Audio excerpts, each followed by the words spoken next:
Estou colocando agora.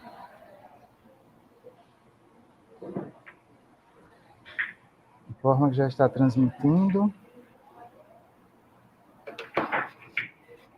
Olá, olá. Todos me escutam? Laís, bem-vinda. Bem, gente, bom dia. Com imensa satisfação que eu abro a nossa jornada de psicologia de 2021, cujo tema é Contribuições da Psicologia no século XXI, Arte, Criatividade e Inovação. Para quem não me conhece, eu sou Joyce, coordenadora de Psicologia da Uninasal Natal, e estou aqui com imensa satisfação de verdade de estar promovendo esse evento, pensado com carinho para vocês, estudantes e demais interessados e interessadas na psicologia, né? Como é possível perceber pela programação, a arte é o foco maior desse evento, dessa nossa jornada. E como atividade eminentemente humana, não deveria causar estranhamento a nossa aproximação com o tema. Por meio da arte, acessamos a história da humanidade, por meio dela expressamos sentimentos que nem sempre são adequadamente elaborados na linguagem falada. A arte nos permite transpor as barreiras do tempo, permite ressignificar experiências passadas. É potência que nos ajuda a atravessar tempos tão dolorosos como os que vivemos. É instrumento fundamental que nos possibilita projetar um futuro no qual nossos sonhos podem se ver realizados, individual e coletivamente. É por esses e outros motivos que a psicologia não pode prescindir da arte, uma vez que encontra nela caminho privilegiado de acesso à alma humana. Esse evento foi pensado com muito carinho para vocês, e ele só foi possível porque eu, e aqui eu peço licença para falar em primeira pessoa, conto com docentes incríveis, gente, e que fazem o curso de psicologia da Uninasal crescer e se tornar cada dia mais forte na formação profissional das nossas futuras e futuros psicólogos. Aqui, então, deixo meu registro. Muito obrigada. Contamos com convidados extremamente qualificados em suas áreas, para os quais também deixo registrado o meu agradecimento. Aproveitem muito esse evento, porque vocês vão ter pessoas aí com uma experiência muito rica e pessoas, uma parcela delas, eu tive a oportunidade de conviver, né, nos tempos da graduação e da pós-graduação, então eu sei também por experiência da competência de todos eles que estão aqui. Então, gente, sem mais delongas, eu desejo a todas e a todos um evento de trocas frutíferas e de grande aprendizado. Obrigada. Então, Délio, é com você. Bom dia a todas e todos. Sou Délio Delfino, professor aqui do curso de Psicologia da Uninasal Natal. Sejam todos bem-vindos. Iniciaremos agora o nosso primeiro momento deste evento, que ocorre hoje e amanhã. Fiquem acompanhando. Hoje, durante a manhã, teremos 3 falas, à noite mais um momento, e amanhã e noite, seguiremos com a programação. Como já foi apresentado por nossa coordenadora, nós temos hoje a participação da psicóloga e doutora Laís Barreto. Ela tem doutorado pela Universidade Federal do Rio Grande do Norte e trabalha com o grupo de estudos em política, produção de subjetividade e práticas de resistência. Laís, seja muito bem-vinda. Nós agora passaremos a fala para você, que apresentará um tema tão pertinente. E em seguida, caso tenha algum questionamento, dúvidas, os participantes podem colocar aí no chat, que é ao lado que eu vou estar acompanhando, e faremos ao final um momentinho de discussão, uma conversa mais próxima, depois da apresentação da nossa palestrante. Bem-vinda, Laís. Pode ficar à vontade e iniciar a sua fala. Bom dia a todas, né? Todos e todes. Queria primeiramente agradecer, em nome da Uninasal, né, de Natal, a coordenadora Joyce, que me fez esse alegre convite e absolutamente importante para mim nesse momento. É uma imensa alegria estar aqui. Queria agradecer também ao professor Délio pela acolhida, e a Beatriz também, né, pelo convite. Todos, né, colaboradores aí da Uninasal. Eu queria também gastar um minutinho me solidarizando com todos, né, todas que perderam entes queridos nesse momento, que passaram, que atravessaram pelas dores que todos nós temos atravessado. Tá? Vivemos um período muito difícil e a gente, né, como profissionais da saúde, professores, pesquisadores e comprometidos com o mundo que vivemos, a gente não pode deixar de esquecer, né, a importância de acolher esse momento. Então, em nome de todos que perderam, que se sintam aí acolhidos nesse momento. A fala que eu preparei diz respeito, sim, a essa jornada importante que a Uninasal está organizando.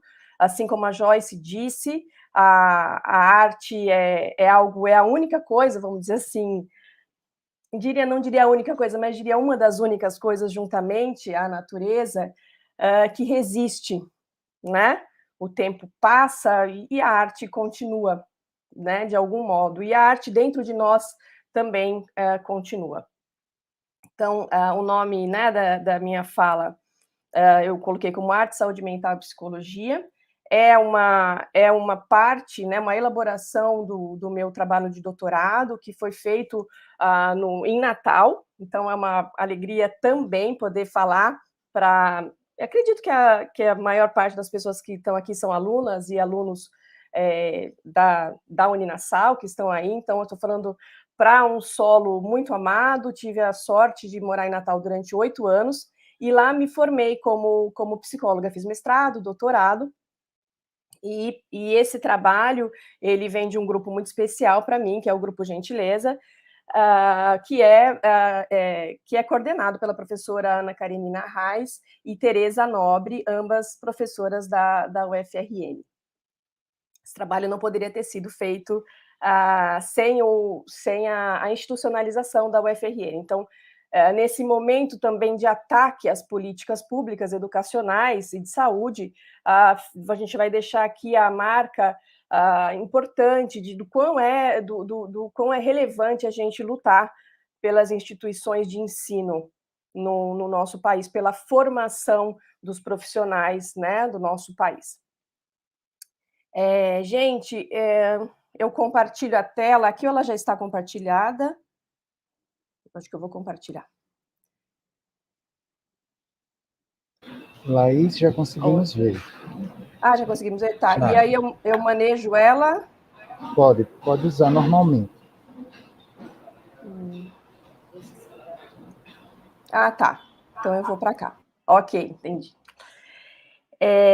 Então, como eu disse a vocês, o meu trabalho, a minha pesquisa de doutorado foi feita em Natal. E eu,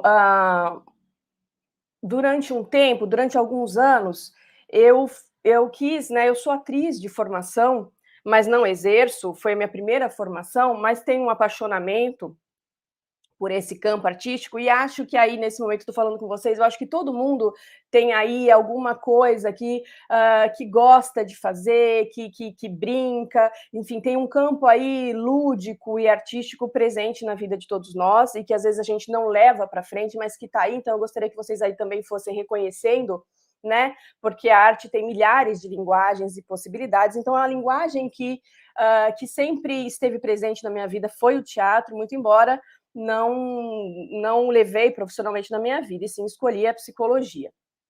Mas então, há um tempo lá, morando em Natal, eu era muito próxima à rede de saúde mental, porque esse é o meu campo de trabalho, a saúde mental pública, né? Então, a rede de saúde mental, eu era bastante próxima, juntamente com a Associação Potiguar Plural, que eu não sei se vocês conhecem, mas é uma associação de familiares e usuários e colaboradores, né, da saúde mental. Então, muito próxima a esses movimentos, e também ao movimento de população de rua, eu resolvi, juntamente também com os estudantes de psicologia, na época eu era docente de uma outra faculdade particular, da UNP, eu resolvi juntar essas pessoas, estudantes, usuários da rede de saúde mental, pela Associação Plural, e as pessoas que estavam fazendo parte do movimento População de Rua, e resolvi que a gente poderia se encontrar semanalmente, sem nada instituído, e falar, vamos juntar e vamos fazer alguma coisa em teatro, vamos pensar, vamos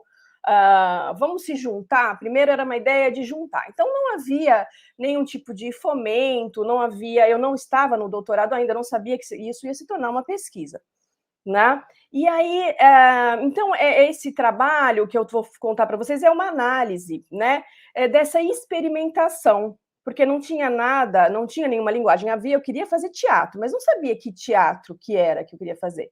Então, é uma experimentação no campo da saúde mental, em composição com as artes cênicas, né, e na dimensão clínica, estética e política. Né? E depois eu vou entrar um pouquinho no que é essa clínica e o que é essa estética, e também a dimensão política.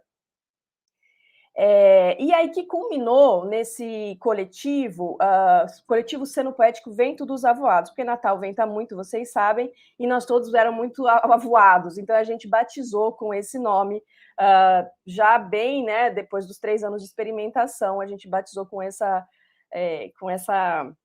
nome bonito, que tem muito a ver com a cidade de Natal.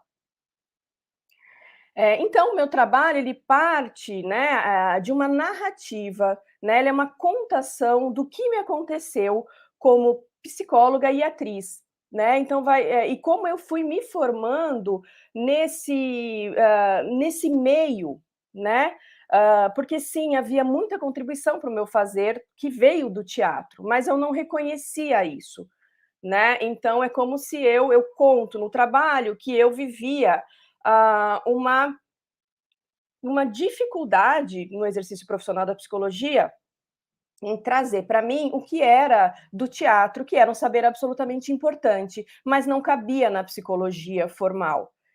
E foi o doutorado e essa experiência que me fez juntar, como eu digo, as pontas, né, da minha existência. Né? Então, foi um período muito importante de reflexão do meu campo profissional, né? Eu pensava no começo que era psicodrama, eu queria me encaixar em alguma coisa que já existia nesse campo. Então, é psicodrama, o que é que eu faço? Né? Teatro do oprimido? O que eu tenho que fazer para encaixar? E, na verdade, eu descobri que é a própria criação, a possibilidade de ter uma artisticidade, na liberdade de criar uma prática que vinha da minha experiência, de uma experiência que foi produzida coletivamente, não só minha, mas que foi produzida. E aí, então, é que nasce esse coletivo de uma criação, então, comunitária, né, e conjunta. Então, aqui eu vou falar um pouquinho, essa foto, a gente fez todo o trabalho nas salas da UNP, do DEARTE, né, Departamento de Artes da UFRN, e na Pinacoteca, né, do Estado, que é a Pinacoteca que fica aí no centro, perto da Praça Vermelha, na frente, né, dos três poderes, no centro antigo da cidade de Natal. Então, essa é uma foto estilizada dos nossos encontros. Nós nos encontrávamos toda quarta-feira, das 2 às 16 horas, para pesquisar nossos corpos e nossas possibilidades. Aí eu vou contar um pouquinho depois para vocês. Então, como é que eu estava contando para vocês, né, que o trabalho é uma narrativa de como é que eu liguei as pontas da minha existência, e eu, então, lá com 16 anos, né, acabei a formação em artes cênicas e fui levada à psicologia por uma peça do Nelson Rodrigues, que se chamava Os Sete Gatinhos, e que lá ele dizia alguma coisa da vida pulsional dos personagens, daquela vida amoral que os personagens tinham, né? Então, o Nelson Rodrigues fazia ali uma análise crítica sociológica daquele momento, das famílias burguesas, né? Então, a pulsão aparecia muito naqueles personagens. Então, foi essa palavra que me levou aos estudos, um pouquinho de psicanálise, aquela breve pesquisa, e falei, nossa, eu quero estudar psicologia, quero entender o que é isso. E aí eu caí na psicologia, que não tinha nada a ver, me formei numa universidade particular, em São Paulo, e era uma psicologia muito dura, né? E aí essas pontas ficaram muito claras, né? O teatro com aspecto de liberdade, com aspecto de criação, de pesquisa, com muito corpo e um campo do sensível muito presente, e a psicologia como uma ciência, né, que é mais dura, principalmente nos primeiros anos de formação, e principalmente antes de todas as mudanças curriculares, né, que ainda bem, né, a psicologia veio, né, graças, né, aos trabalhadores, né, aos educadores em psicologia, vem sofrendo, né, mudanças importantes no currículo, incluindo questões absolutamente relevantes, né, para a prática profissional. Então, e aí, como é que eu encontrei a loucura? Né? Porque eu falo, meu campo de trabalho é a saúde mental. Como é que foi esse encontro? Foi um encontro tenebroso, mas ao mesmo tempo fascinante. Naquela época, a gente estudava psicopatologia indo nos hospitais psiquiátricos, colocando um jaleco, fingindo que nós éramos do corpo médico, né?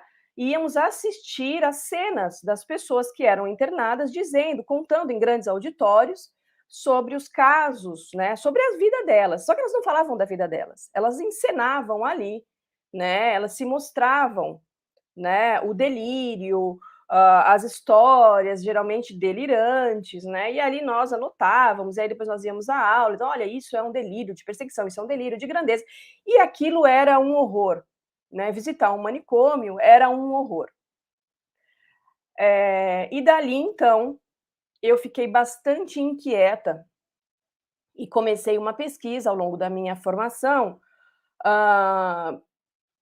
para ver como é que o que que podia ser feito em termos artísticos. O que que aquilo me gerou um horror, mas ao mesmo tempo eu comecei, não é possível que, né, porque também gera um fascínio, né? O manicômio também tem essa coisa de é um nível, é um mundo tão tão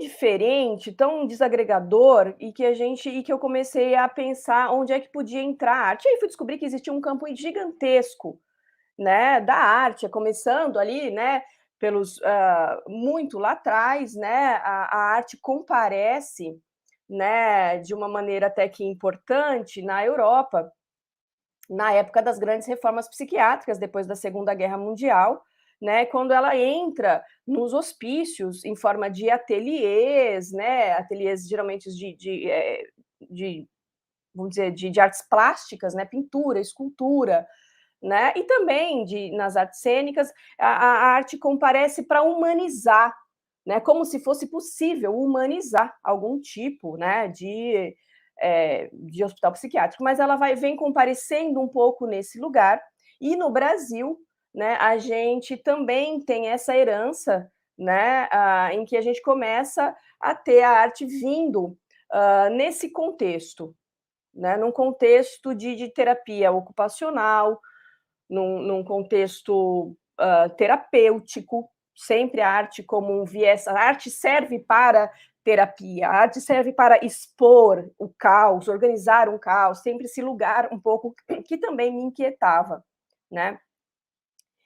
E aí eu encontrei, obviamente, né, a Anísia da Silveira, e ali quando eu vi, né, a trilogia, né, a trilogia da Imagens do Inconsciente, que tem no YouTube, do Léo Risman, um filme muito antigo em que ali ele vai narrando, né, a vida daquelas pessoas que eram internadas, e ali foi uma primeira luz nessa pesquisa que eu ia fazendo, que ele ia contando a partir da teoria do Jung. Inês da Silveira era junguiana, então era a partir dos símbolos ali que iam se apresentando. Ela olhava e falava, nossa, mas isso diz respeito à mãe dela, ao pai que ela perdeu. Então, tinha ali uma humanidade que contava não só sobre uma patologia, que contava sobre a vida daquela pessoa, que contava sobre o que ela tinha perdido, quem ela tinha amado, né? E é disso que se trata a saúde mental, né? Se trata das rupturas que nós vamos tendo ao longo da vida e como é que a gente costura essas rupturas, né? Então ali a Anísia da Silveira não tinha tanto essa questão. Ela lutou muito com isso, né? Porque antes as pessoas assinavam os quadros com o DSM, né? Com o CID, né? O Código de Doenças. né? Não com seus nomes, não eram considerados artistas. Então, Anísia Silveira foi uma mulher importantíssima, todos sabem, nesse campo. Então, é uma autora que me ajudou muito, né, Elizabeth Lima, que até fez parte da minha banca. Ela é TO, terapeuta ocupacional, do campo aqui da USP de São Paulo. Ela escreveu um livro, ela é pioneira, enfim, no Brasil, ela é grande pesquisadora desse tema, né? Arte, Clínica e Loucura, Territórios em Mutação. E esse livro, então, para quem se interessa no tema, ele é um livro importantíssimo para começar a entender. Ela faz uma pesquisa embasada, né, na teoria Foucaultiana. Ela faz uma genealogia de como que a arte entrou nos manicômios, como que a psicologia ganha com essa entrada, né? E o que acontece na arte. Então, ela faz uma pesquisa no campo brasileiro, né? E com diversos nomes de artistas, né? Que comparecem nesse tempo, né? E ela então, Machado de Assis, né? Todos eles que vão ela se debruça muito sobre o trabalho também da Anísia Silveira, né? Ela se debruça muito sobre os artistas da Semana de Arte Moderna, né? E aí, o que ela vai... Qual é a tese dela, né, nesse momento? Ela vai dizer que esses três campos, arte, clínica e a loucura, se mudam completamente e se complementam e se tornam outros campos quando existe a interferência entre eles. A psicologia, por exemplo, sai de um campo de interioridade psíquica e ganha outras possibilidades de pensamento, de produção de linguagem, produção de conhecimento. Então, a psicologia sai daquela ideia que a gente tem, eu sou assim, né, de um universo psíquico formado, né? O campo das artes ganha porque os artistas modernos brasileiros todos vão para o manicômio e falam: isso aqui é arte, isso aqui é muito mais. Eles vão tentar chegar na virtuose artística das pessoas que usam os manicômios, que estão nos manicômios, né? Imagina Bispo do Rosário, a virtuose que essas pessoas tinham. Eles eram realmente grandes artistas, né? Então, que dominavam esse campo, mas não, né? Aí é uma outra questão que eu não vou levantar agora, essa coisa de que todo louco é artista. Eu não concordo com isso, toda pessoa, eu acho que não. E acho que eram pessoas que tinham realmente qualidades, né, técnicas, né? E que estavam presas no manicômio, né? Mas a arte, para mim, comparece de outra maneira, né? Então nessa hibridez, né, são territórios que se tornam híbridos, né, e que ganham imensa contribuição. Então, aí voltando um pouco para a minha história, gente, meu fone fica caindo, por isso que eu fico fazendo assim. Voltando um pouco para a minha história, eu disse que no começo, quando eu iniciando as pesquisas com o pessoal da Plural, Pop Rua e os estudantes, eu estava ali e eu não sabia exatamente que linguagem usar do teatro. Eu não queria fazer um teatro de representação. Representar papéis, para mim, não era interessante. Esse é um teatro em que a gente, né, eu sou o personagem, então eu vou lá. Eu não queria aquilo. Eu gostava de uma linguagem performática, de uma linguagem que a coisa se instaurava num momento e se dissolvia. Eu gostava muito dessa ideia, né, mas eu não sabia muito por onde seguir. E aí, um dia, eu fui assistir uma peça de teatro de uma atriz chamada Janaína Leite, que é uma das atrizes que pesquisa muito o teatro documentário, né?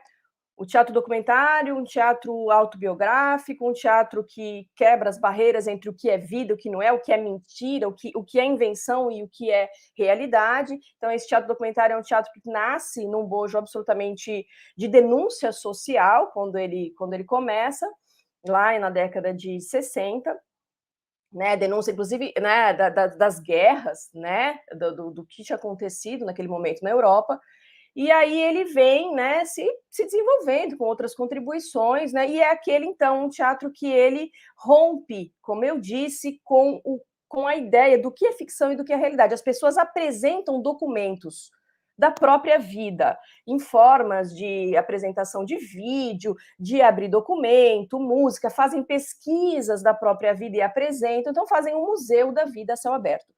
E eu gostei muito dessa ideia, né? Essa peça que eu fui assistir, dessa atriz, por exemplo, só para dar um exemplo, da inspiração, como a gente vai buscando inspiração para encontrar a própria linguagem, é isso que eu quero dizer para vocês, que a gente, no final, faz uma bricolagem, faz aí um artesanato, né? A gente junta as nossas experiências para criar experiências, né? E acho que a clínica tem muita relação com isso.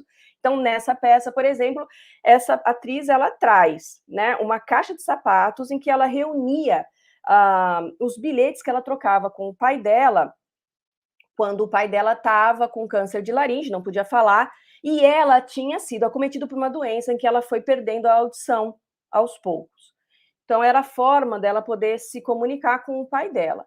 E ela começa a peça falando do pai dela, chama Conversas com Meu Pai, né? E ela vai ali trazendo uma dimensão muito bonita entre o que foi, tem ela é uma encenação, né? Não é tudo realidade, ela é uma encenação, mas ela tem ali várias camadas, né? Do que é realidade, do que aconteceu, a gente fica na dúvida do que não aconteceu, e é muito bonito. Eu fiquei ali contaminada, falei, nossa, quero fazer isso. E aí a gente foi testar isso. E aí eu pergunto, né, no trabalho, né, como é que essa prática artística podia trazer, potencializar a vida das pessoas que necessitavam de atenção em saúde mental, né? Quais as interfaces entre os relatos de si, porque ali tinha uma questão autobiográfica, sim, nem todo teatro biográfico, nem todo teatro documentário é autobiográfico, tá? Deixando claro, mas eu queria partir para essa história, né? Então, quais as interfaces entre falar de si, entre a arte e a vida, né? E essa performance autobiográfica e autoficcionada, que eu vou chamar também, né? Como é que isso produziria novos modos de se subjetivar, ou seja, de se falar, de se pensar, de se sentir, né? E aí eu vou pensando também na importância de desenvolver, ao longo da minha pesquisa, um conceito chamado atenção estética, né? Porque eu percebia que o nosso olhar para as nossas histórias, para as nossas experiências, tinha alguma coisa de absolutamente estética. E eu falava, nossa, vou pensar sobre esse conceito no meu doutorado, e foi o que acabou acontecendo também. Também pensava, obviamente, que eu estava ali num lugar o meu lugar era híbrido, mas eu já tinha resolvido essa questão na minha vida. Eu era colaboradora, pesquisadora de um grupo de pesquisa, eu era psicóloga, a gente nunca vai deixar de ser, porque é uma formação, então onde a gente está ali também, a gente se leva junto o tempo todo. Eu era atriz, né? E eu era amiga, então tinha um monte de lugares ali em que eu falei, não, dá para ser tudo isso, e dá para ser absolutamente ético.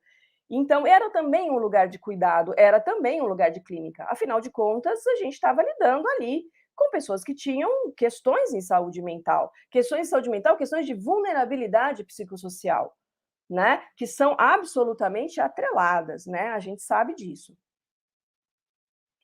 Eu uso a esquizoanálise, né? E aí eu não vou me debruçar muito tempo para cá, porque assim, porque eu acho que aí a gente pode pesquisar, né? Mas a esquizoanálise tem por que a escolha? Porque a esquizoanálise trabalha muito com o campo da arte, muito, né?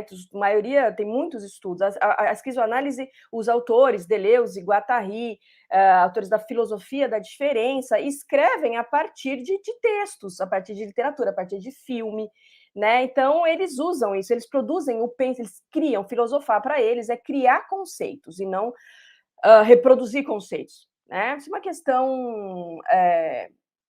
E eles trazem também um paradigma ético, estético, político. Eles trazem a estética como bojo. E eles vão dizendo assim, né? O Guattari.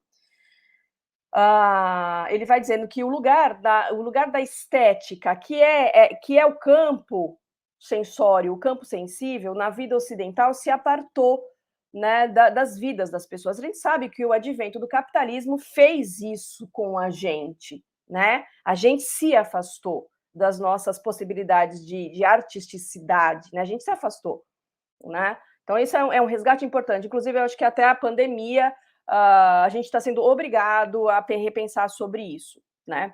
Então, vou citar aqui o Guattari. A potência estética de sentir igual em direito às outras potências de pensar filosoficamente, de conhecer cientificamente e de agir politicamente, talvez esteja em vias de ocupar uma posição privilegiada nos seios dos agenciamentos coletivos, né, da nossa época. Agenciamento coletivo é o que a gente faz, né, é o que a gente age coletivamente, como a gente age coletivamente. Então, essa potência estética de sentir, ele falou isso lá atrás, ele vai dizer, ela é tão importante quanto o pensar científico, né? A gente não e a gente está vendo isso agora, né? Que a gente deixou a natureza de lado, né?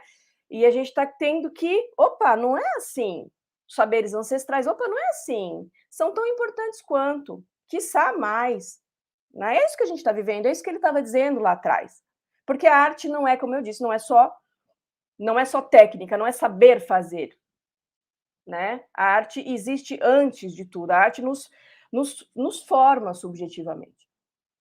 Aqui eu coloco foto de 2 pessoas que participaram inicialmente, esse é Breno, um aluno, né, da FRN, que até está aí de volta em Solo Potiguar, fez parte, né, trabalha comigo o tempo todo, e João Maria, né, que é uma pessoa importantíssima também na Plural, né, e que fez também... que fez parte o tempo todo do nosso projeto. E aí a gente começa a dizer, né? E aí eu vou colocar uma questão agora importante. Quando eu falo que eu quero, por exemplo, fazer um trabalho em performance, na linguagem da performance cênica, que traga a vida dessas pessoas, a gente pode olhar eticamente e dizer, isso não vai dar certo. Porque a vida dessas pessoas que vivem em situações de muita vulnerabilidade social, econômica, todas elas, e muita violação de direitos, não é uma vida fácil de ser contada, né? Então, como que eu ia resolver essa questão? Né? Então, eu me coloquei a pesquisar sobre isso. O que é falar sobre si? O que é o si mesmo? Né? O que a gente, quando... Eu não sei se vocês sabem, se vocês já tiveram essa experiência, acho que sim, ou vão ter. Quando a gente vai trabalhar com esses grupos, a gente começa numa roda de apresentação. Eu sou fulano, eu sou ciclano. E essas pessoas, na maioria das vezes, eles vão dizer assim, eu sou fulana, né? E eu sou usuário de tal serviço e eu tomo tal medicação. Né? E aí começam a falar das dores, né? De estar nessa situação. Né? E eu fiquei pensando em como é que seria fazer essa pergunta, o que eu queria com essa pergunta, né? E que eu queria produzir uma diferença nessa resposta, que nós queríamos produzir uma diferença nessa resposta. Então, e aí eu comecei a pensar que esses exercícios cênicos autoficcionados, que os primeiros foram desses 2 homens que estão aqui na foto, Breno e João Maria, eu queria que eles, no começo, a gente trazia pequenos motes, né? Traz um objeto e conta, né? E João trazia sempre a mesma cena, era a cena da cabeça doendo, ardendo, do corpo fechado, do corpo, né, como nos manicômios fazem, aí Natal, né, a gente ainda tem muitos manicômios, né, infelizmente, então, né, da contenção e da violência que essas pessoas são submetidas nessas instituições ainda em vigência, né, no Brasil todo. Então, ele trazia essa repetição, e eu comecei a me inquietar, eu falei, nossa, eu estou fazendo uma coisa que não é ética, eu estou pedindo para ele repetir, reproduzir um sofrimento, e aí, numa oficina que eu tinha feito, a professora de teatro, a professora tinha falado, traz uma memória de infância, né? E aquilo parecia tão bobo e tão infantil, e tão, né? Mas produziu um efeito em mim muito importante, né? E eu falei, eu vou tentar isso, vou tentar que falar de si seja alguma coisa que recupere um lugar de existência possível, um lugar antes da ruptura, antes da institucionalização. E aí foi a partir daí em que a gente pede, né, para João contar sobre a vida dele, mas fala assim, tenta resgatar alguma coisa, uma história de amor, né? E ele começa, então, a dizer sobre a vida dele antes, né? Esses tempos não são, assim, super bem divididinhos na vida da gente, é tudo um fluxo, a memória é um fluxo, mas é como se fosse uma intervenção, uma pinçada, e funcionou. E aí ele começa a falar do grande amor que ele tinha vivido, ele começa a falar da morte do pai. Ele não fala só de coisas alegres, né? Mas ele fala da vida dele. E aí fica uma cena muito bonita, e Breno também traz a vida dele, as inquietações dele, e juntam numa nosso primeiro trabalho, né? Que é a cena desses dois homens que se encontram, né? Então a gente ali faz um teste de como seria se relatar, né? Então aí eu vou pegar a Judith Butler, que ela tem um livro que chama Relatar-se a si mesmo, Contribuições para uma Vida Ética, não sei, acho que essa segunda parte eu errei, mas é Relatar-se a si mesmo, um livrinho roxo, né? E aí ela diz assim, que a gente se relata sempre a partir do outro, né? Quem é você? Essa pergunta é super violenta. Quem é você? Né? O que eu quero dizer? O que eu te chamo para me contar? O que eu te interpelo para contar? Então, mas ela vai dizer que essas pessoas que vivem nessas condições, né? Que eu estou aqui dizendo, que são as pessoas né, frequentadores da Plural, né, Pop Rua, nós mesmos também temos as nossas vulnerabilidades, né? Mas assim, que falar sobre isso parece que a gente se relatar, parece que a gente pede esse lugar dessa repetição, porque é a partir do outro, o outro nos vê e a gente é interpelado a isso. Mas ela diz também que narrar-se a si mesmo é uma possibilidade de esgarçar, de quebrar essa narrativa hegemônica, essa narrativa maior, e construir pequenas narrativas que vão dar visibilidade a outras possibilidades de existência. Então, ela diz que é muito importante a gente poder se narrar e se narrar fora dessa história oficial, né? Então, ela vai dizer que relatar-se a si mesmo constitui uma ocasião linguística e social para a autotransformação, né? Ela fala da palavra despossessão, quando a gente se despossui, né, das nossas histórias, né? E era um pouco essa tentativa quando eu me deparo com as histórias, né, encenadas por este homem, né? Havia necessidade de despossuir para que outra subjetividade, mesmo que momentânea, porque eu não estou aqui dizendo que a gente, transformações e milagres, não, estou dizendo num plano muito molecular e muito pequeno, tá? Mas que tinha um efeito, sim, de uma possibilidade de uma outra visibilidade e sensação de si mesmo, né? Então, pensando em outras subjetivações naqueles momentos, né? Então, e aí a gente tinha, então, entrado com um mote muito proposital da gente pedir narrativas alegres, né? Era proposital. E não que a gente não quisesse ouvir o que vinha, porque o alegre não é o alegre. O alegre é, segundo Spinoza, o que aumenta a nossa capacidade, não é um aspecto emocional, é o que aumenta a nossa capacidade de agir e de realizar, né? Então, essa é essa a ideia da alegria, da realização, né? Sai de um campo de uma virtualidade para um aumento, né, de potência, na ideia de Spinoza. Então, além da legitimação ética que a Judith Butler traz, que, né, essa é a de se despossuir de algumas narrativas, também nos traz uma possibilidade de pensar uma outra ética para essas pessoas que vivem às margens, né? E tem narrativas muito já, né? O usuário de saúde mental é assim, eles não têm, você pode ver, a subjetividade deles é minimizada ao sofrimento psíquico, ao uso de medicação, né? Não tem histórias, Não tem. As pessoas são proibidas de terem histórias. Então, essa é a primeira ideia, né, do nosso trabalho.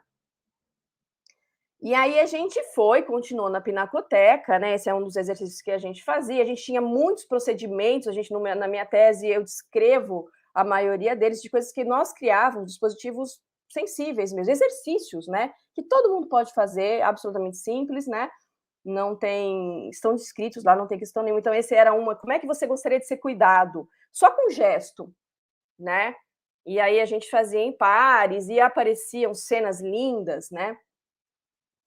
Então, eu vou falar aqui eu chamo de dispositivos de produção de si, né? Desculpem, porque tá super pequenininho, né? Agora que eu percebi a minha apresentação, mas é isso.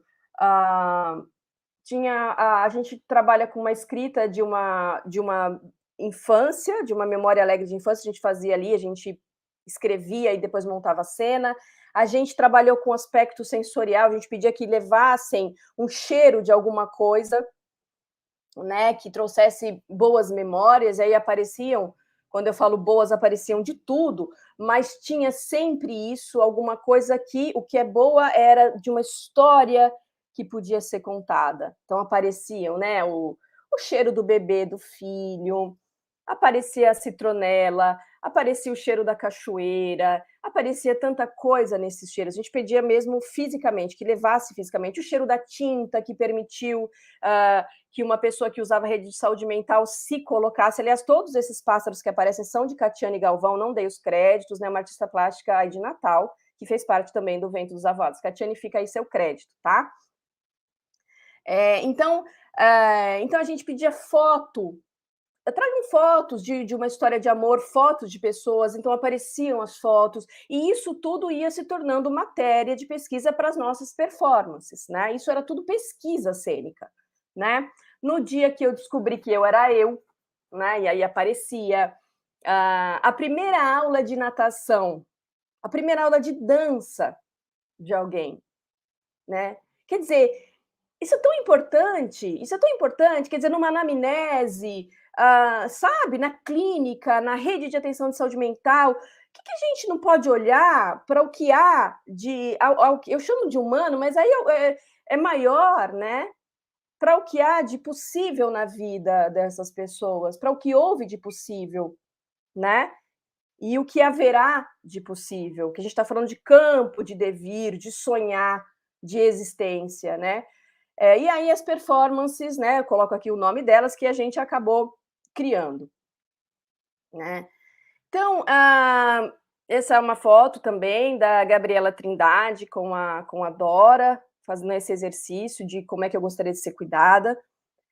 A gente foi descobrindo que as boas memórias suspendidas no decurso do sofrimento psíquico e institucional, não vamos esquecer, né, que as instituições provocam muitos sofrimentos também, todos puderam se deslocar subjetivamente num plano molecular. O que eu chamo de plano molecular? Essa é uma linguagem da esquizoanálise. Num plano da subjetividade. Puderam aparecer, manifestar e tornar os seus corpos mais reais, né, por meio da performance autoficcionada. Houve um processo de instauração de existências, que eram os virtuais, né, aquilo que ainda não está, né, mas que pode vir a ser, né, e que se fez ver e sentir como na produção de um contraste, né, era alguma coisa assim, uma memória e que contrastava com o corpo atual e que produzia outra possibilidade de existência naquele momento. Aí eu uso o Lapujade, que ele vai dizer que eu chamo do teatro em nós, que todos nós temos teatro, artistas técnicos ou não, existe um teatro em nós, né? Augusto Boal vai sempre dizer isso, né? Teatro é a primeira das artes. Não gosto tanto dessa concorrência, talvez a dança, enfim, não, mas ele vai dizendo isso, né? E todo o processo ético, teatro em nós, e todo o processo ético, estético e político que nos acompanhou, nos produziu como porta-vozes, ou melhor, porta-existências, porta-voz. Nós psicólogos temos que ter essa dimensão ética que nos acompanha, né? Somos porta-vozes de existência, somos advogados de certas existências, né? Não estamos no campo do direito, mas advogamos pelo direito, né, das pessoas. Temos que ter isso, né, e no nosso corpo, né? Daquelas existências da Vila Pujade vai dizer existências ainda inacabadas, em possibilidade. Temos que ter essa capacidade de olhar uma pessoa e dizer é possível, e não colocar as pessoas em caixas e delimitar a existência delas, né? É isso, ela tem aquilo, né? Esse é o princípio, né? Aliás, da reforma psiquiátrica, todo o princípio que a gente segue, né? Ético, estético e político é isso, né? É pensar que no que pode ser, né? Em termos de existências, em termos de direitos, dentro das instituições, dentro de onde a gente está acompanhando. Nós acompanhamos pessoas, né? A gente também teve um momento em que, do projeto, em que o nosso trabalho era aberto, em que a gente começou a receber muitas pessoas, e principalmente mulheres, que eram internadas no Hospital João Machado, que vocês sabem, né, que tem um Hospital João Machado, que, aliás, está se transformando nesse momento em um hospital geral, é uma ótima notícia, né? E aí a gente teve que suspender toda a nossa metodologia de pesquisa de si, porque a gente teve que aprender, e isso foi muito importante no nosso projeto, a mudar a metodologia quando não era mais possível. Por que não era mais possível? Porque as memórias do cárcere, daquelas pessoas, eram vivas, eram naqueles momentos. Falar de si para elas realmente não seria possível, né? Elas precisavam fumar na janela, elas precisavam falar sem pausa, elas precisavam rezar, elas precisavam estar em outro espaço, elas saíam do hospital psiquiátrico e iam para a pinacoteca, elas precisavam olhar para a janela e falar, eu estudei naquela escola, eu vinha naquela igreja. Era um momento de produção de liberdade, de produção de cuidado de outro modo, e nós conseguimos fazer isso. Então, a gente relacionou essa fase do nosso trabalho como um trabalho de respeito à vida daquelas mulheres, daquelas pessoas, né? A gente relacionou ao conceito de biopotência, né? De que era a possibilidade de ocupar um espaço na cidade, de se reaver minimamente com o corpo, né? Então foi uma época absolutamente diferente no nosso trabalho e importante. Importante ao princípio básico das artes cênicas, a improvisar. Ah, mas eu não sei o que fazer, né? É um grupo diferente.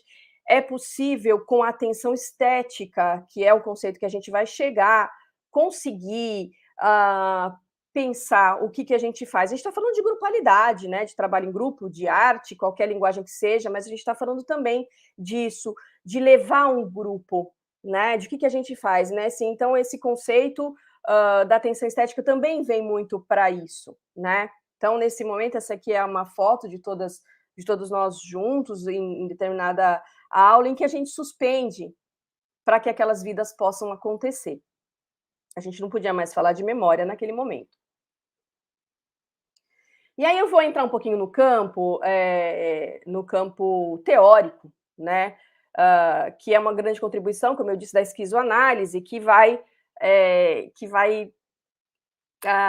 contribuir, né, para o nosso pensar na ligação entre arte, psicologia, clínica, né, atenção, né? Então é nesse lugar. Então, segundo Deleuze e Guattari, a arte tem a função de conservar-se a si mesma ao longo da história, como aquilo que não acaba, sendo acontecimento que resiste à morte. E aí eu coloco e as prisões dos aquários, porque na narrativa daquelas mulheres, né, elas falavam que elas saíam de um aquário, né, o João Machado era como um aquário, então aí eu brinco aqui, as prisões dos aquários, né? Por que isso? Porque eles dão um exemplo, né, no livro, né? Quando você pega um quadro, né? Quando você pega, né? Tá ali, tá ali. Quando você pega um livro, tá ali. Não tem tempo, resistiu, tá ali. Quando a gente pega uma pedra talhada, quando a gente pega, tá ali, resiste, né? Por quê? Né, segundo eles, o artista, ele trabalha com blocos de sensações. E esse encontro com esse bloco de sensações, que aí eu vou falar de sensação, não é cognitivo, eu falando de afetos e perceptos para esses autores, a gente não está falando de emoções cognitivas, a gente está falando de algo que vai extrapolar ao campo do sensível, né? A gente sabe que às vezes a gente não tem um encontro com o mar, que a gente se suspende e fala, putz, tem alguma coisa aqui que eu não consigo falar, que é? Às vezes a gente está atendendo uma pessoa, a gente está em aula, dando uma aula e acontece alguma coisa, a gente está num cinema, vê uma cena, uau, a gente explode, suspende, fala, o que é isso? Né? E depois a gente vai pensar sobre. Né? Então é isso, o artista cria bloco de sensações, e que a ideia é que eles tenham que se manter em pé sozinhos, tornando-se um monumento durável, né? Então, a arte, né, seria, né, a possibilidade de extrair um bloco de sensações, um puro ser de sensações, né? Então, e o que é essa sensação? Para eles, essa sensação é a vibração contraída, a contemplação, porque eles foram ali falando desse corpo vibrátil. Soline Ronick fala muito disso porque aprendeu com eles, né? Esse corpo, e aí não estou falando de física quântica, tá? Nada dessa coisa de coach hoje em dia, não, tá? Isso é no campo da filosofia, né? Porque a sensação é isso, é um bloco que se contrai, que se contempla, né? Que se torna qualidade, que se forma um plano de composição. A arte é um monumento que transmite para o futuro as sensações persistentes que encarnam aquele acontecimento, né? E aí ele vai dizendo, né? O sucesso de uma revolução só reside nela mesma, precisamente nas vibrações, nos enlaces, nas aberturas que deu aos homens no momento em que se fazia, e que compõe em si um monumento sempre em devir, como esses túmulos aos quais cada novo viajante acrescenta uma nova pedra. Quer dizer, a arte como um bloco de sensações que, em sua vibração contraída, se mantém em pé ao longo da história e da existência e que nos conta, ao longo do tempo, né, de uma possível revolução, né?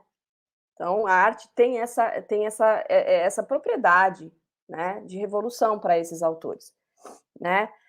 Para o Rancière, já que Rancière, a gente vai agora incluir a dimensão política, a política e a arte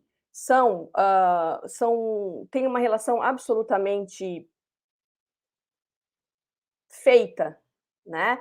Porque a política também é uma forma de experiência, né? E a arte também. É como se fosse a arte mostrasse, desse visibilidade, no campo sensorial, o que está organizado politicamente na nossa sociedade, né? Então, ela rompe com a lógica da polícia, né? Ele vai chamar de polícia o ordenamento, né? Jurídico, institucional, inventando modos de enunciação coletiva, modos de nos mostrarmos coletivamente. Então, a arte e a política têm relações absolutamente feitas já, né? E é importante olhar a arte nessa dimensão política. A política é a arte e os saberes são ficções que conformam rearranjos materiais dos signos e das imagens, das relações entre o que se vê e o que se diz, e o que se faz e o que se pode fazer. Então, é quando a gente olha para o nosso espaço social, para os espaços, e quem que está... aqui, quem tem a fala? Quem não tem a fala? Quem que tem que escutar? Quem que pode falar? A gente está falando de jogo de poder, a gente está falando de política e a gente está falando de arte.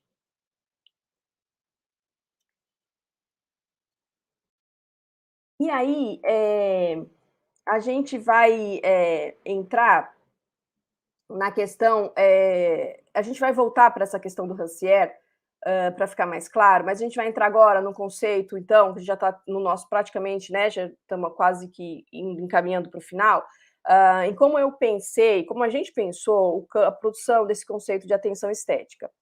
a partir, então, de toda a experiência de 3 anos que a gente teve, a gente pensou, a gente produziu um compilado de práticas, né? E a gente foi pensando o que era estar naquele grupo, o que era possível, um grupo que era mutável, não era um grupo fechado, um grupo bastante heterogêneo, né? Homens, mulheres, a gente já teve adolescentes, então a gente não tinha uma estabilidade de grupo, né? Então foi preciso criar um conceito para pensar.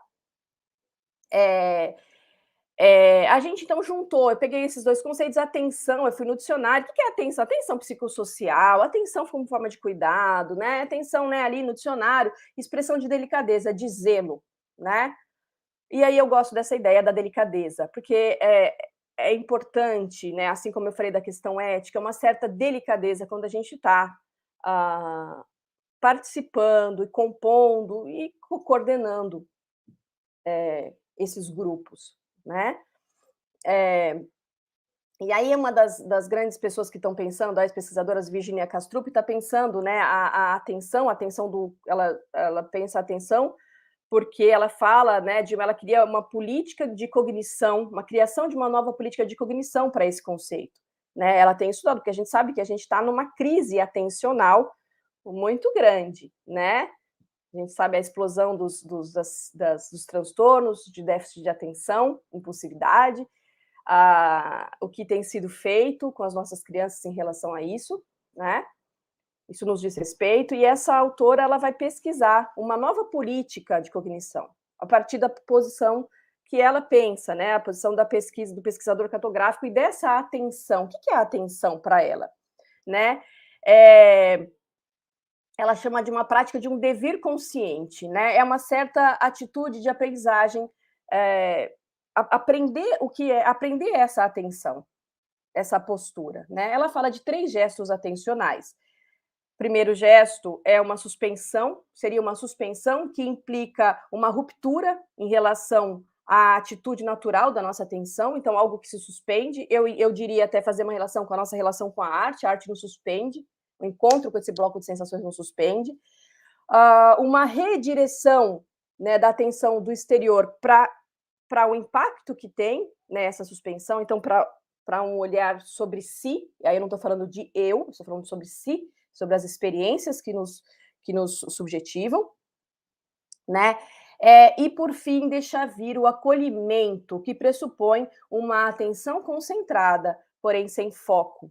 Essa é uma ideia da Kastrup bastante interessante, né? Nos artigos dela, as coisas ficam mais claras e mais delimitadas, ela tem muitos trabalhos sobre isso, né? E ela fala de um gesto atencional, né? Ele é descentrado, aberto, interrogativo. E a gente está ali olhando também para a dimensão do Freud, ele vai falar de uma atenção flutuante, uma atenção que não é essa atenção cognitiva, é uma atenção que permite ouvir o não dito do inconsciente, né? Tem a ver com essa história, tá? Ou seja, que diverge de um campo de uma atenção cognitiva, né? De uma adaptação ao mundo exterior, né?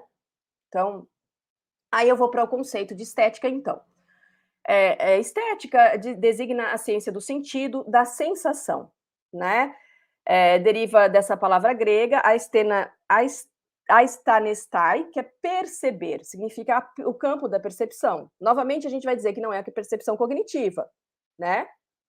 A gente está aqui dizendo de outro campo. Então, a disciplina estética, segundo Freire Pereira, vem sempre de uma inferiorização ao campo de um saber racional, né? Então, essa disciplina estética baseava-se na ideia de que a beleza e seu reflexo nas artes representavam um tipo de conhecimento sensível, confuso e inferior ao racional, claro e distinto ao conhecimento, voltado para a verdade. Olha só, né? Porque a gente sabe que estética significa, né, o belo, né? Olhar o belo, né? A beleza das artes, né? E na verdade aqui a gente vai usar outra possibilidade, né? Dessa palavra, mas ele vem daí como algo inferior, conhecido, né? E que é voltado ao conhecimento da verdade. E a gente também tem questões quanto à verdade, né? Para o Gilberto Safra, que é um psicanalista do campo mais winnicottiano, ele traz a dimensão estética como algo constitutivo do self. Ele vai dizer, grosso modo, que a gente... que o bebê, tá? Ele é winnicottiano, então ele vai falar de uma teoria desenvolvimentista, né? Que o bebê, para criar o mundo, o bebê cria o próprio mundo, cria o próprio universo, né? A partir desse objeto sensorial, né? Então, quando ele vai tendo aquela função de separar, né, do corpo materno, ele vai criando a capacidade de criação, vem, né, desses objetos sensoriais, né? Então é constitutivo. A capacidade de criar é a capacidade de criar a si mesmo, né? De se separar da mãe. Então não é ainda não é nem ele nem a mãe, mas algo que se cria, né? E a sensorialidade tem absoluta importância nessa constituição. Uma teoria do Winnicott, né? E achei importante porque me visitou no começo da minha formação, então eu trouxe para a minha tese, porque fez sentido nesse momento, né? Então, o Rancière, né? O que a gente produziu, então, nessa dimensão estética e política no nosso trabalho, né? Por que que estética é essa que a gente está falando, atenção estética, né? O Rancière, ele vai dizer que a estética tem uma divisão pedagógica, essa palavra, esse conceito, em três tempos. Ele vai dizer do regime representativo, mimético, enquanto que as artes, os teatros, né, na época das tragédias, eles tinham uma função pedagógica, né? O teatro, naquele momento, propunha lógicas e situações que deveriam ser reconhecidas para a orientação no mundo e modelos de pensamento, de ação, por imitar ou evitar. Essa era uma eficácia representativa, né? Então, eu assisti uma peça, uma tragédia, eu tinha ali uma catarse, mas também eu tinha ali um modelo a seguir ou a evitar de comportamento. Então, a arte tem essa relação com o campo social, com a formação política. Então, ali naquele momento, era, olha, isso eu não posso fazer, isso eu faço, segundo, né, a ideia do Rancière. Esse é o primeiro regime. Né? O segundo regime é uma eficácia ética, de que nos produz, né? Por exemplo, a gente vai ver uma mais contemporaneamente, a gente vê peças sociais ou quadros, fotografias, né? Vamos dizer aqui, Sebastião Salgado, que traz as fotografias das realidades sociais mais difíceis do mundo todo, poéticas, claro, ao mesmo tempo, mas que nos torna uma vontade, acho que produz, né? Esse bloco de sensações produz uma vontade de reparação ética. O que eu estou fazendo no mundo? Essas pessoas estão vivendo isso, tem uma visibilidade que provoca, segundo Rancière, uma dimensão dessa reparação. E aí ele vai dizer de um terceiro momento, que eu acho que é localizado mais nas artes contemporâneas, de um regime estético. Ele vai dizer de uma revolução estética, né? Que ele chama de ruptura estética, né? Porque ele não usa essa palavra, ele usa regime representativo, eficácia ética, e depois ele entra nessa estética, né? Que significa uma ruptura desse campo sensorial, uma desconexão, uma ruptura da relação entre as produções artísticas e dos fins sociais definidos, entre as formas sensíveis, significações que podem nelas ser lidas e efeitos que elas podem produzir, opondo-se à adaptação mimética, né, ou ética das produções artísticas com fins sociais. Quer dizer, esses dois regimes que eu citei perdem um pouco o sentido, porque a arte, vocês podem observar, a arte contemporânea, quando a gente vê, nossa, não entendi nada, não tem fim. O fim é você que vai criar. Você vai se deparar com vai dizer, isso vai fazer sentido para você e vai fazer sentido também para o corpo social, né?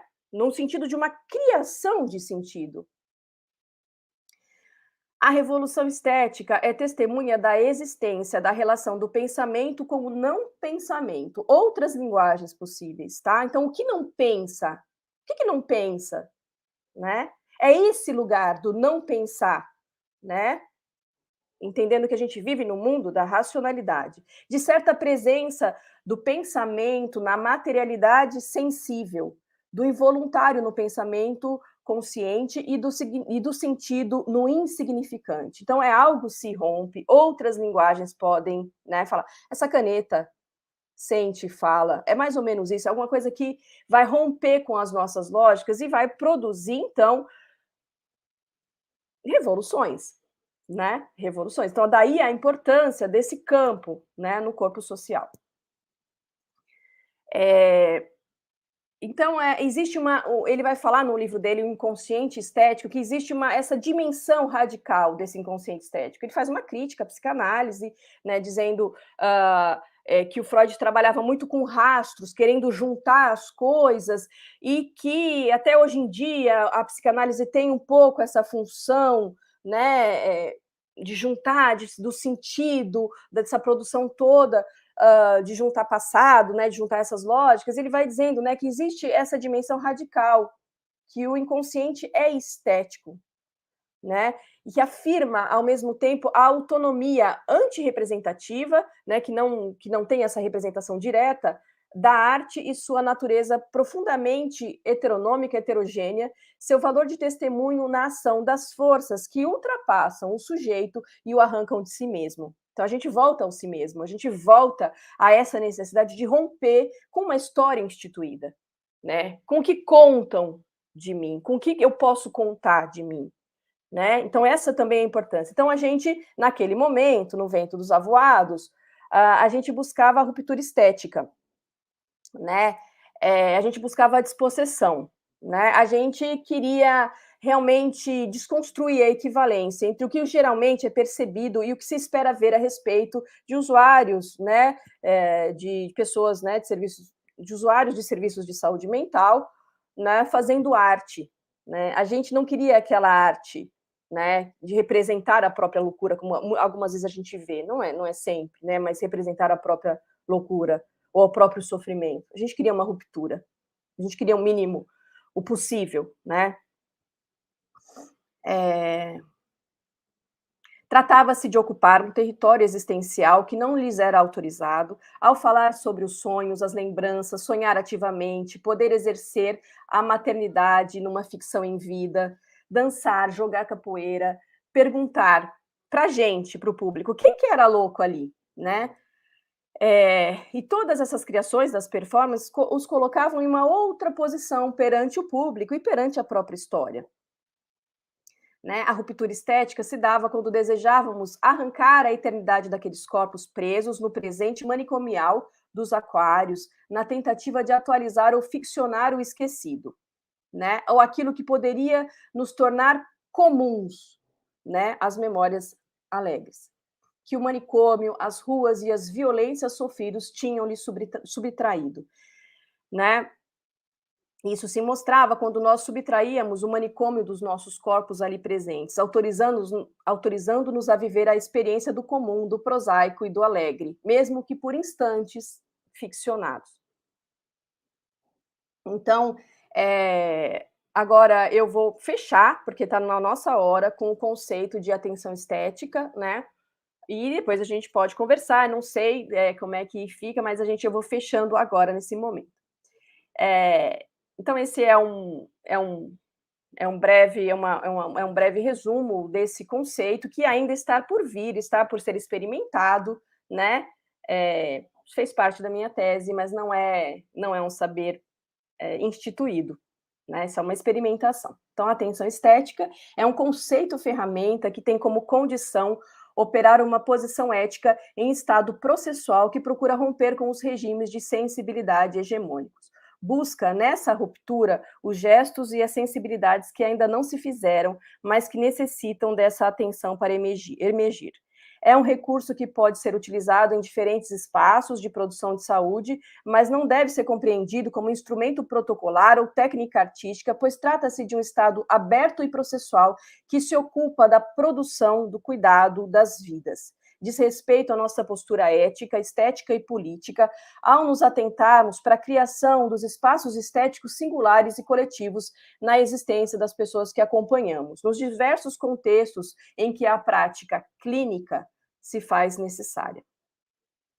Gente, é isso. Muito obrigada. Agradeço e né, agradeço. Muito obrigada. Vamos chegando aí ao fim da minha pequena contribuição nesse evento. Que todos tenham uma ótima continuidade, uma ótima semana. Obrigada. Parabéns, Laís, por sua fala e muito obrigado. Foi bastante elogiado aqui no chat. Tema tão pertinente ainda, algo que atravessa as práticas de cuidado e algo que está aí como marco, muitas vezes ainda como estigma. Pensar cuidado em saúde mental, pensar os modos de cuidar, que eu acho que você traz esse olhar muito clínico nesse trabalho. Eu sou da área clínica, da área fenomenológica existencial e me identifico muito quando você traz esse olhar bem amplo do humano e para além da patologia, para além de um diagnóstico, todo esse olhar realmente que faz com que a pessoa se aproxime da sua existência. Trabalho belíssimo e eu fiquei pensando aqui quão interessante é provocar os usuários de serviços, nós mesmos, sobre essas questões.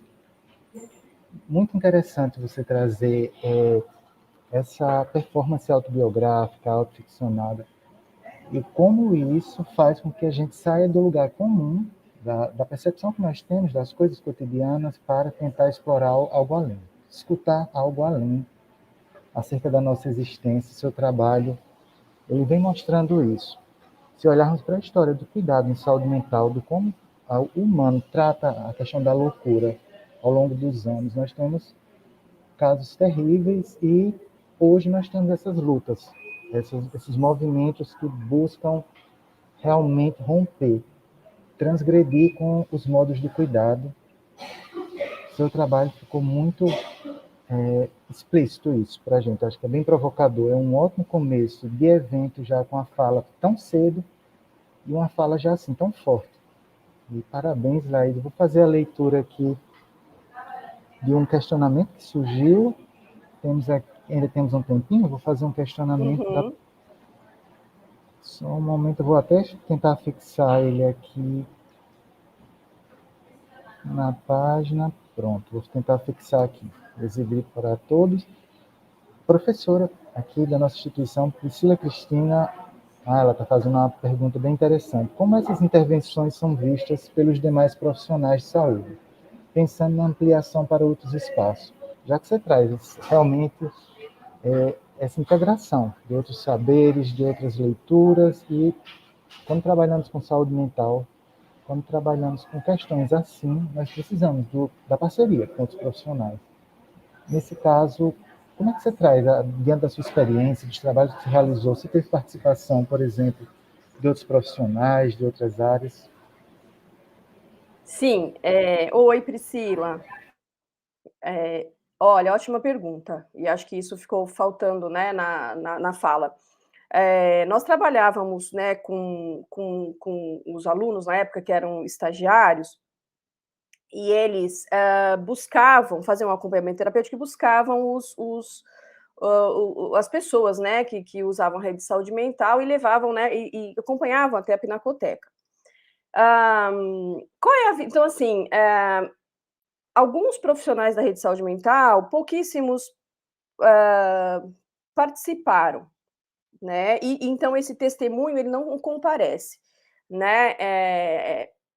Então às vezes ficavam, mas não ficavam, mas os que participavam, eles aproveitavam, estavam ali conosco, a gente nunca teve nenhum problema em relação a isso. Mas ele não foi, eu falo, né, que a gente estava na borda entre o serviço e a cidade. A gente escolheu não fazer dentro dos CAPs o trabalho, a gente escolheu fazer fora, justamente para ter essa experiência. Agora, interessante que quando entrou o João Machado, o Hospital João Machado, a gente sabe que a gente tem, né, a Gorete, a terapeuta ocupacional, toda essa galera muito conhecida, né? E a Fátima Couto, que trabalha no hospital psiquiátrico, as duas, mas que são as pessoas mais antimanicomiais que a gente conhece, elas participavam totalmente, elas brincavam, elas estavam o tempo todo, elas não só acompanhavam, elas entravam, né, no jogo com a gente o tempo todo. Então a participação delas foi fundamental na época que o João Machado compareceu na Pinacoteca, né? Então, isso é que eu posso dizer, né? E é dependendo um pouco da postura e não da instituição.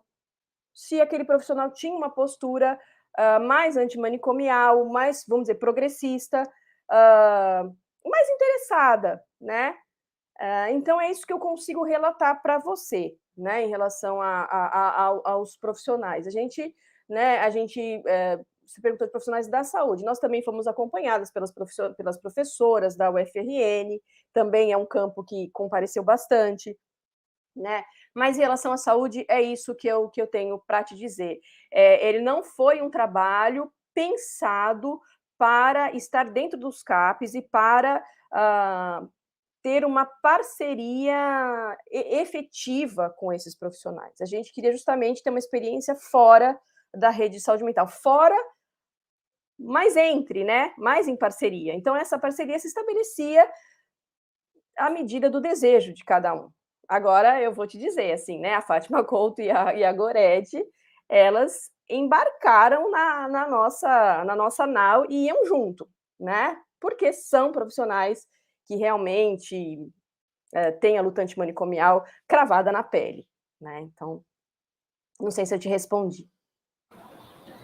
Que bom que nós temos esses profissionais. A Fátima Couto realmente e Gorete, elas são referências já há um bom tempo e provocam.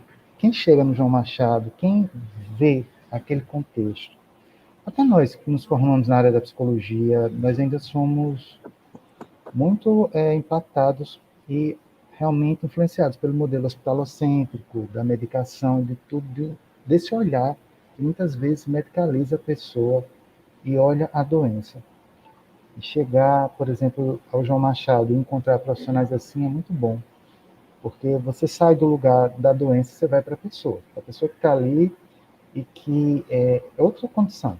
Não precisa ser somente um cuidar de um adoecimento, embora muitas dessas pessoas elas se encontram, como você falou.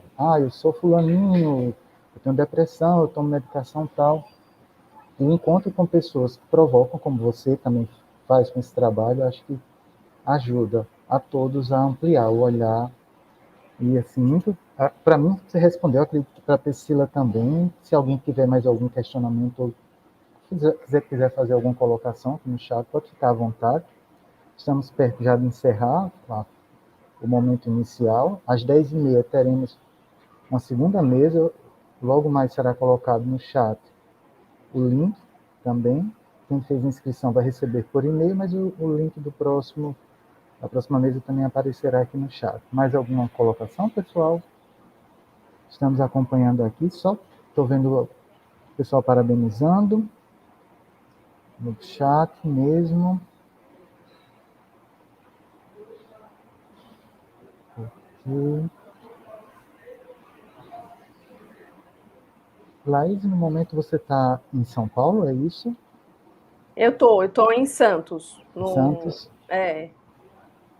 Passou esse período em Natal, não é? Com essa produção tão rica. Foi. Passei 8 anos aí. 8 anos com esses estudos. Me diz o contexto aí de Santos. O que você pode trazer, se você teve algum contato, experiência aí nessa área? O que você pode trazer para a gente? Como é que está o trabalho aí? Ótima pergunta também, Délio. Assim, aqui eu cheguei em 2017, no meio de 2017. Então, aqui tem a Unifesp da Baixada Santista, do Polo, né, em que tem professores, né, muito engajados na questão da saúde mental, né. Santos é uma das primeiras cidades, né, que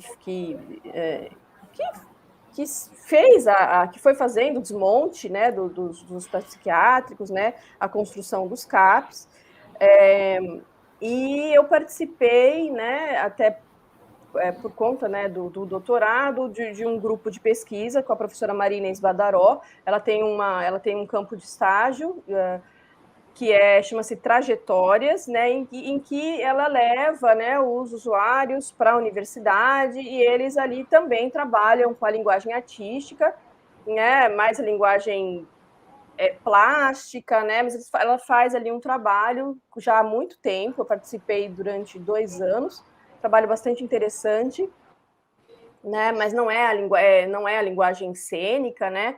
É um trabalho já bem instituído e com foco em reabilitação psicossocial dos usuários da rede de saúde mental. O que aqui também tem um campo muito forte, né, de redução de danos, o campo de álcool e outras drogas, também, que é um campo que eu tenho acompanhado. Depois veio a pandemia, né? Mas o que eu observo, sabe, é que, por mais que a rede de saúde mental daqui seja mais institucionalizada, e de alguma maneira, porque é mais antiga, teve mais concurso público, tem aí uma organização, o que eu observo é que eu não encontrei, como aí em Natal, um movimento social como a Plural. Eu não encontrei um movimento tão rico, com tanta diversidade, com tanto... com uma grupalidade já mais instituída, com uma política de amizade, eu não encontrei. Né? Eu não encontrei um movimento pop-rua tão organizado e tão vivo quanto eu encontrei aí. Então, me parece que onde a institucionalização opera, parece que os movimentos sociais não conseguem se organizar tanto, né? Não sei, não sei se isso é só uma impressão, tá? Mas eu também não estou há tanto tempo aqui, depois veio a pandemia e tudo ficou muito mais, muito mais empobrecido, né? Os encontros não puderam ser mais presenciais, né? E a gente sabe que, para esse campo da saúde mental, a virtualidade opera muito pouco. Né? Mas eu não encontrei, porque eu quero dizer que eu não encontrei grupos tão vivos e tão interessantes quanto a Plural e o Pop Rua. Então, aproveitem aí, é uma riqueza. Olha, gente, os alunos que estão aqui presentes, olha, escuta aí o que a psicóloga está falando, e como Natal é potente nesse cuidado, nesse outro olhar. E esses alunos que estão aqui, quem sabe, aí alguém ficou agora bastante interessado e vai produzir trabalhos tão ricos quanto o seu, Laís. Quem sabe, vamos... Campo não falta, Não né? falta, exatamente. Campo não falta. Não falta. Isso mesmo. Laís, muito obrigado. Vamos encerrar esse primeiro momento de hoje. Vamos dar continuidade agora com a segunda mesa. Eu coloquei o link aqui no chat do YouTube, mas vocês também vão receber por e-mail, quem fez a inscrição. E em nome da Uninasal, Laís, eu agradeço demais por sua fala. Muito obrigado. Foi, como eu já falei, um momento muito rico para começar esse dia, pós 7 de setembro, e pensando nesses cuidados transgressores que são tão necessários. Obrigado e espero contar com sua participação em outros momentos aqui na Uninasal.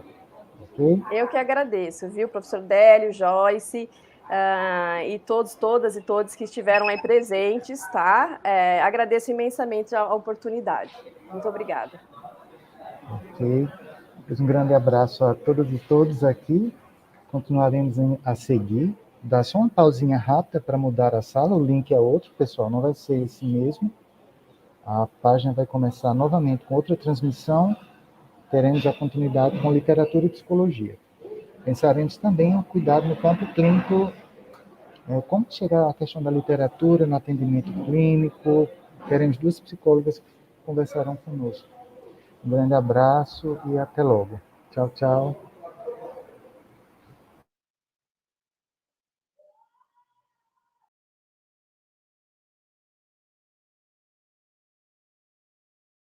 Saudades, pessoal. Pois já para outra sala para a gente continuar.